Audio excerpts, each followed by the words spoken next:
Lions do over the weekend. Brad Spielberger breaks down the draft with us from Pro Football Focus. You are Locked On Lions, your daily Detroit Lions podcast. Part of the Locked On Podcast Network, your team every day.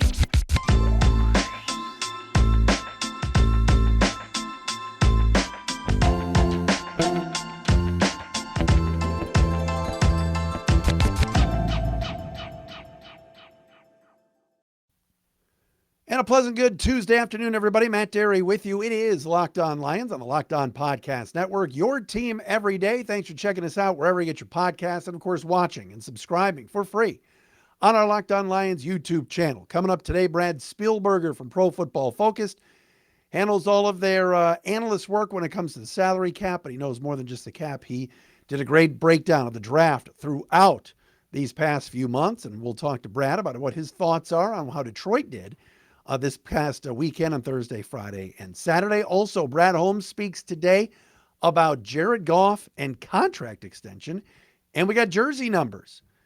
Jameson Williams wanted number 1. Yeah, he didn't get it. Follow us on Twitter at Dery Speaks, Dery Speaks, at Locked On Lions on Twitter, the Matt Dery Facebook fan page, and of course, Locked On Lions YouTube channel as well. Locked On Lions today is brought to you by our friends at FanDuel. Don't miss your shot at that no sweat first bet. Up to $1,000 when you join FanDuel today. Go to FanDuel.com/lockedon to sign up. Always love talking to Brad Spielberger. He is one of the best in the business when it comes to just breaking down the NFL and rosters and the cap. And he did a great job leading up to the draft with all of the previews that they did at Pro Football Focus. We're going to talk to Brad coming up momentarily on the show today. 2 notes before we get to Brad. Number 1, Brad Holmes, the Lions general manager, yes, the villain, was on the Stoney and Jansen with Gov and Heather and Greg show on 97.1 The Ticket this morning. And they asked him about Jared Goff. And, hey, if you have any contract extensions with your boy, with your quarterback, who's got 2 years left? And Brad Holmes says, yes, there has been some dialogue as far as contract extension talks. And that's all that Brad Holmes would say. And so it was interesting to hear Holmes say that. The Lions really don't have to do anything right now. They've got Jared Goff under contract for 2023 and next year in 2024. He's a winner. He has come here and won football games. This past year, he played very, very well. And Goff has said it's out of his hands. It's not up to him, but you know he'd want to stay. There's a good combination going on with him, with Brad, Brad Holmes, with Dan Campbell, with Ben Johnson, with everybody on that offensive staff. And the Lions should have some conversations with Jared Goff. But what the Lions shouldn't do is jump to conclusions and give him 5 years and $250 million and give him $50 million a year. That's something they should not do. I'm assuming the talks are going somewhat to the extent of Goff's agent is saying, you want an extension? We're going to start at $45 million. Or we want this amount of guaranteed. We want 5 years, whatever it is. And maybe the Lions are saying, we're thinking more 3 years. Maybe some voidable years. Maybe 5 years, but a couple of those voidable. The Lions just spent Friday, sorry to say it, drafting his replacement for down the road, if they go that route.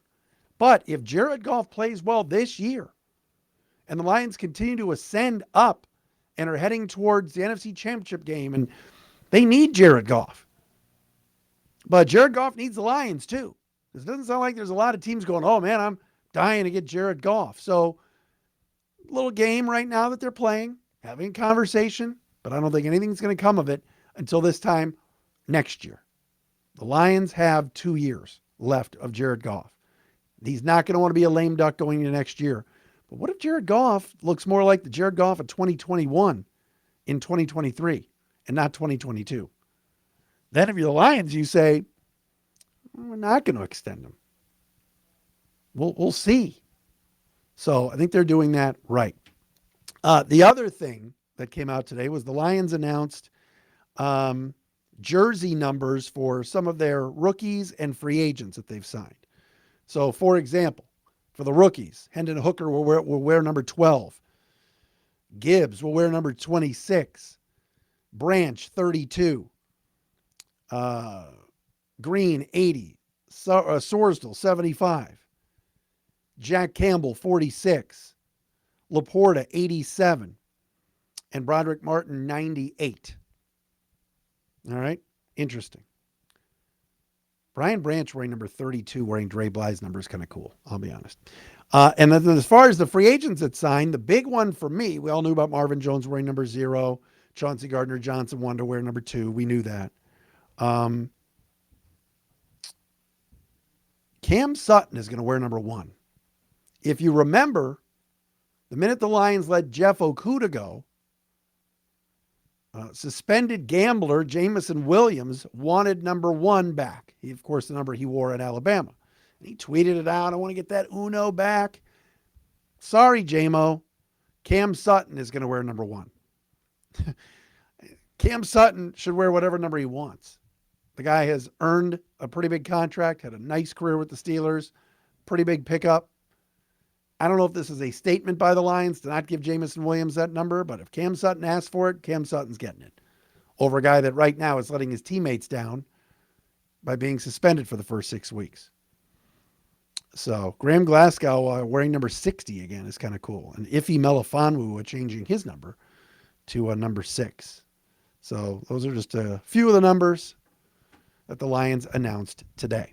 All right, Brad Spielberger from Pro Football Focus is coming up next.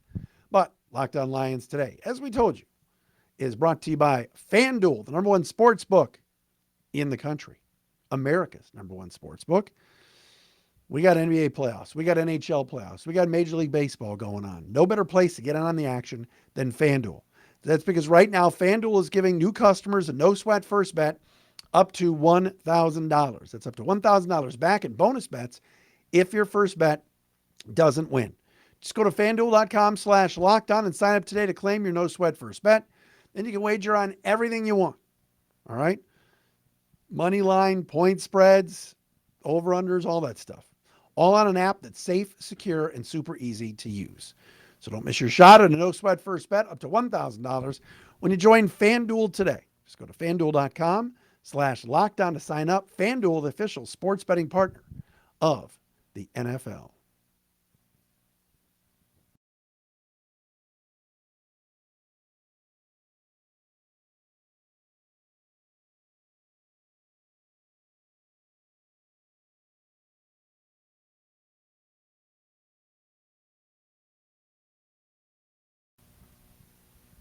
We always love our conversations with Brad Spielberger from Pro Football Focused at PFF_Brad on Twitter. Joins us today. Talk a little Lions draft.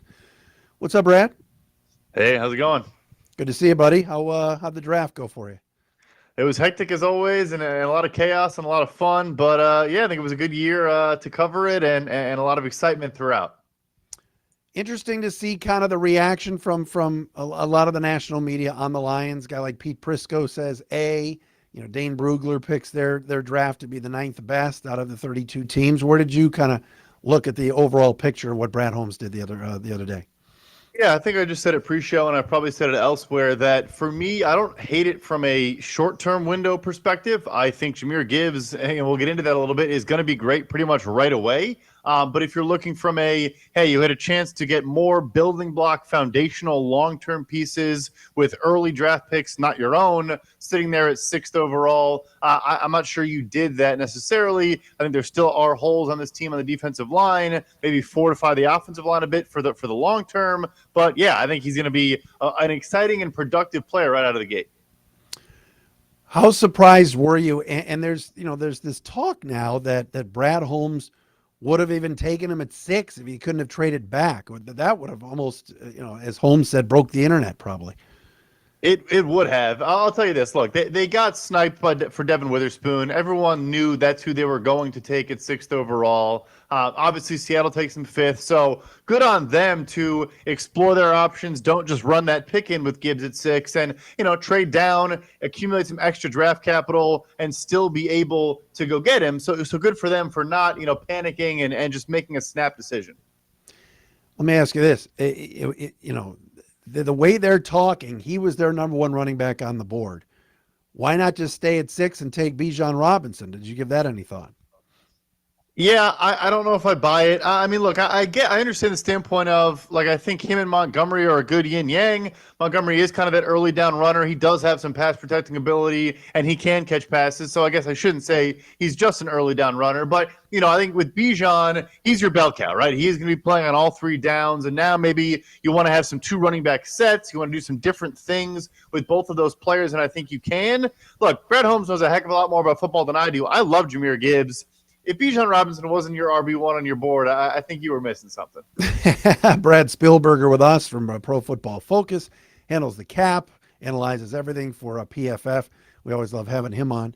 What makes Gibbs special in your mind? And is this a great fit for a Ben Johnson offense? Because they can split him out wide.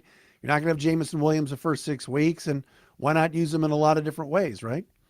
Yeah. So you hear this adage a ton with running backs that, hey, yeah, he's basically a wide receiver. Like, it's rarely ever true. I would say that 95% of the time it's not true. Gibbs is one of the rare exceptions where you can put him in the slot. He can go, run legitimate routes, create separation, not just out of the backfield, and do all those different things. He's in the 100th percentile in yards per route run, for PFF data. Like, he does offer that ability. So, I'm not going to call him a Christian McCaffrey type player, but I feel like we hear that all the time, and usually it's not necessarily true. With him, it is. I think he is going to have a legit impact right away, and not just as a runner, but they're going to love using him all over the place. And, yeah, Ben Johnson will have defenses in a bind trying to account for him on every snap. You guys had Jack Campbell ranked 39th on your board in terms of, best players available, 1 to 200, whatever. He goes 18. Was that a reach in your mind, or did you like the pick? This is also where things get interesting, and there's been a big discourse lately about the consensus big board and our big board, of course, and all those things. Look, I think he was the clear number one off-ball linebacker in the class. I frankly don't even think it was particularly close. There was some Drew Sanders conversation from Arkansas. I think he ended up going in the third round. So I think the league kind of saw it the way I did. Jack Campbell's a very, very good athlete, tested like off the charts, was a good player, but I do think kind of was viewed as more of a second-round pick. But we had the fewest off-ball linebackers drafted this year, at least the last decade. I haven't gone back further than that, but only 16 by what I tracked, and it's been 22 or more in every year before this. So when you say reach, look, we'll see a reach compared to every player in the class? Maybe. If you're Detroit and you're saying we want to get a really good day one starting potential off-ball linebacker, in their minds it's probably this pick or never. And so that was more of the calculus for them. I'm not saying I love it. I don't think you look at it simply 39 versus 16 or 18, excuse me. It's more like if you wanted to hit that position early, this was your shot. Brad Spielberger with us. What we like about Campbell? Yes, like I said, the athleticism shows up. His ability to move sideline to sideline. He's going to get to holes and get to gaps that other guys simply cannot reach for his size especially. He's a big dude. He can shed blocks. He can play through blocks and make a lot of plays where you see an offensive lineman or a tight end on one shoulder and he's making a wrap-up tackle with his other arm. He has a lot of athletic ability. It is a super tough position to learn. The adjustment period is really, really steep. It's honestly, even speaks more to how crazy last year was in Detroit with their ability to get great play from young, rookie players at the position. So don't count on him being great right away, but all the traits and tools are there for him to become a really good player at the next level. The Detroit Hawkeyes, they go back to back with these Iowa guys. Sam LaPorta, I'm not doing backflips over. He only had one touchdown catch all last year. I know how bad that Iowa offense is, but it seems like after the catch, he's shedding tacklers and is going to be making plays. Do you see a Hawkinson comparison at all? I think he's a stud. So it is obviously he'll get compared to Michael Mayer the rest of his career, obviously going right before him. But I get it. I do. I thought he deserved to be an early second-round pick. I think I actually put out like an article, the best case scenario for the Lions, and I had them taking LaPorta in the second round. So, yes, after the catch, like you mentioned, he is so good in space, not only barreling guys over, but also just making players miss and forcing missed tackles. There is some Hawkinson in there. And probably a better blocker, although I think Hawkinson also we thought was going to be a better blocker coming out of college. But yeah, like I don't think fans should say this is an insane pick and how could they pick him over Mayer. I like Michael Mayer too, but LaPorta is a really, really good projection to the next level, and not to scout the helmet, but Iowa tight ends have done pretty well in the NFL so far. No, they have no question about it. You mentioned before, before we hit record here about Brian Branch. I mean, how can you not love moving up 3 spots, actually trading with a division rival in Green Bay to go get him?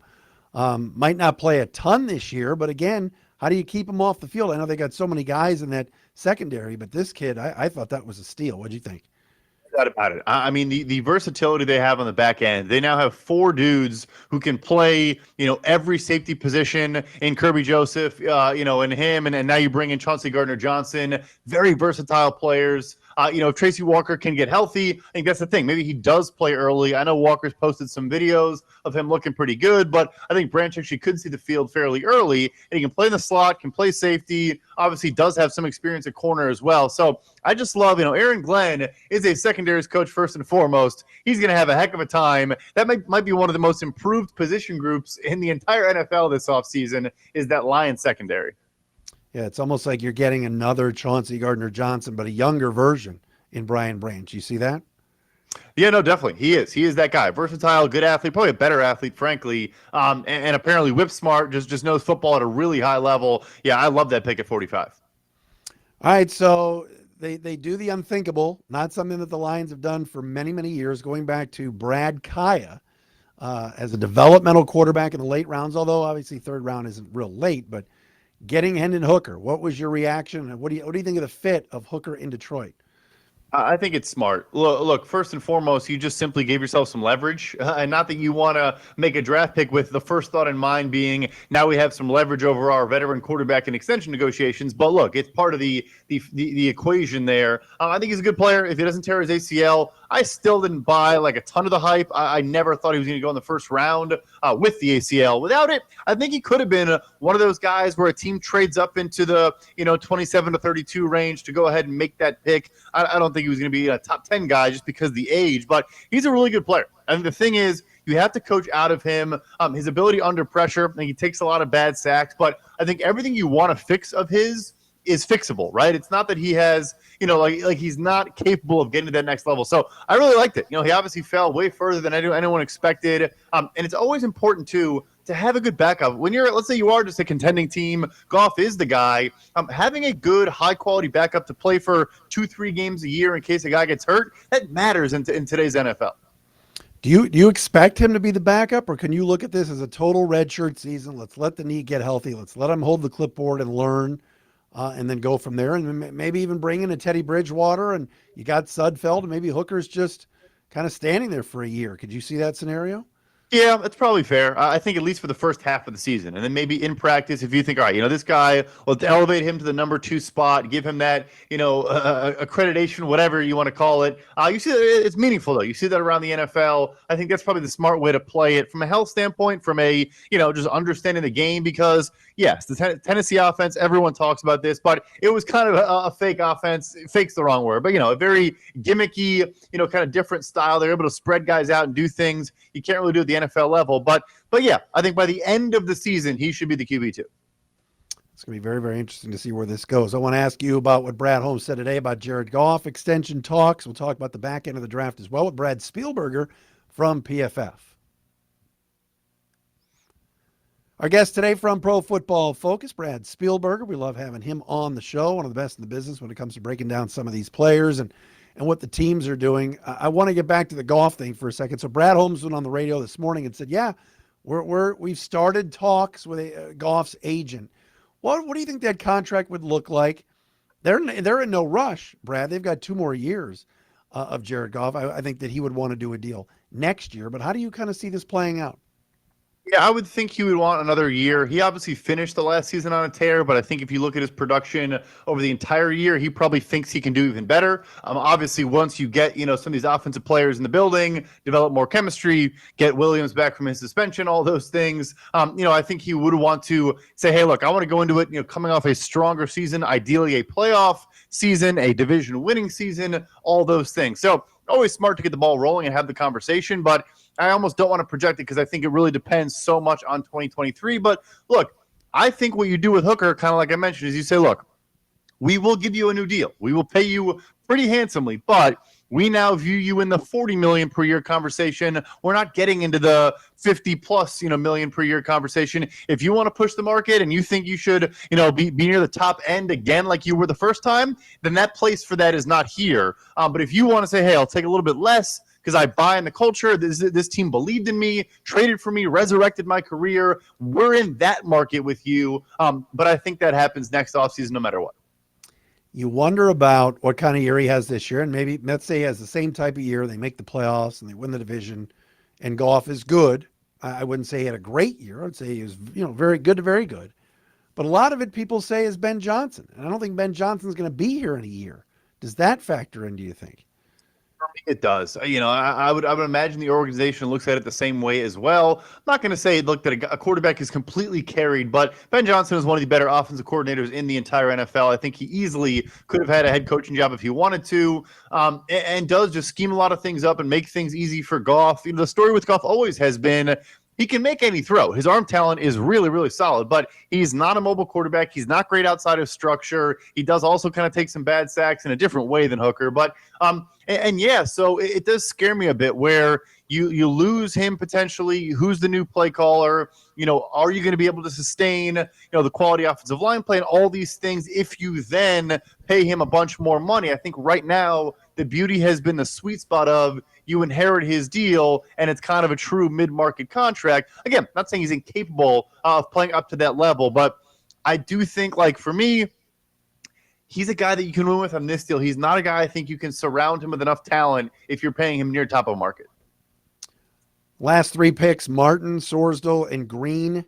Any thoughts on where the Lions went there? I know in the third round getting Broderick Martin, it's kind of interesting. I looked up his RAS score today. Yes, I geeked out. And it's real low, which is unusual for taking those high-ranked RAS. But his was in the 2s for out of 10. I like the kid that the Browns got 2 picks later, Ika. About us 3 guys. Yeah, so, again, I mentioned don't always kind of follow these consensus boards, but he was also number 260, I think, on the consensus board. He took him top 100. So, look, there's information we don't know, and I'm sure he's very healthy. I'm sure he's a great person. I'm sure they see a lot of development potential and all those things, although, the testing is a bit concerning. But also, some guys test and they have a tweaked hamstring or stuff we don't know. I'll be completely honest with you. I had never heard of any of the guys on draft night. Sorsdal, I had to go watch a little bit of film. Antoine Green was the guy who stuck out to me. I know it's a super late pick. He might even make the roster, but yeah, I thought he had some good tape. I think he's a rangy player. Was an interesting pick for them. I'll be honest. I'd be lying if I had a strong take on any of them. I don't know. I went into the draft, and you and I talked about this a couple of weeks ago, thinking Brad Holmes will do what he's done, which is stock up on D linemen, really build like the way the Niners do it, or the way the Eagles have been doing it. And the D lineman he got is a guy that, like you said, was sort of, reached in a big way in round 3. Yeah, so that'll be interesting. Maybe they're still in the market for some guys out there. Actually, I mocked my Ioannidis maybe getting signed by them as a late offseason addition. I think they should still be in that market. But I will say this, too, on Brad Holmes. And, yes, there's always variance in the draft. But he's always been good in those later rounds in particular. When we talk about Malcolm Rodriguez. So I'll give him the benefit of the doubt, especially because, like I said, I'd never even heard of these guys. I will give him the benefit of the doubt on some of the late round picks. But, yeah, I still do want more juice on the interior of that defensive line. Lions got Mo Ibrahim, the running back from Minnesota, as a UDFA. I was a little bit surprised he didn't get drafted. I know, it's a running back and there's a ton of them, and we're kind of going away from that position, but I thought that was kind of a steal as a UDFA. What'd you think? Totally agree. Yeah, I think he has a lot of tread on his tires. Maybe that scared teams away a little bit. He has played a lot of college football, but yeah, for an undrafted free agent or even for a late round pick, why not? I like that a lot. Again, he is truly kind of your early down mauler. I talked to a teammate of his in Minnesota before the draft for kind of an article about him, and he said, I'm not saying this because I'm biased. I try to tackle a lot of really good Big Ten running backs, and Mo is the hardest guy to bring down. Maybe not the fastest, maybe not the shiftiest, but he is a very hard human being to get on a knee or an elbow because it's just hard to tackle that guy. Final thing, you look at the rest of the division. Now we've gone through free agency. We've gone through the draft. I ask you all the time where you would view Detroit, but also how do you think the rest of the teams in the division did in terms of the draft? Still think they're the clear favorite in the NFC North. Chicago, I think, still went long-term. So very developmental. I don't mind the players. I've been obviously crunching all their film a ton as a Bears fan, but they are guys that frankly, Darnell Wright, the first-round tackle, will be playing, I think, right away. The two defensive linemen in the second round, and Zach Pickens and Javon Dexter, I think are going to be rotational 300-snap guys at best in the first year. Tyreek Stevenson, the corner from Miami, I think probably will play right away as well. But anyway, I think they are still thinking long-term, don't really threaten, the Detroit Lions this year. Vikings didn't have a ton of capital, obviously trading for TJ Hawkinson. Jordan Addison's a big pickup. Got to get a number 2 wide receiver there, but still a lot of questions along that defense for me. And the offense is solid, but Adam Thielen's a decent-sized loss. And then Green Bay also, big signal to me for them. They're totally thinking long-term. I like the players. I actually really like Lucas Van Ness, I think more than consensus, but every pick, the 2 tight ends in the second round, and some of the guys later, the receiver in the second round as well, they're all, to me, guys that you're bringing them in for 2024 and beyond, in my opinion. Brad, we love talking to you. Appreciate the time as always, my friend. Yeah, thanks for having me. Brad Spielberger with us from Pro Football Focus. We love the folks at PFF. This has been a Tuesday edition of Locked On Lions.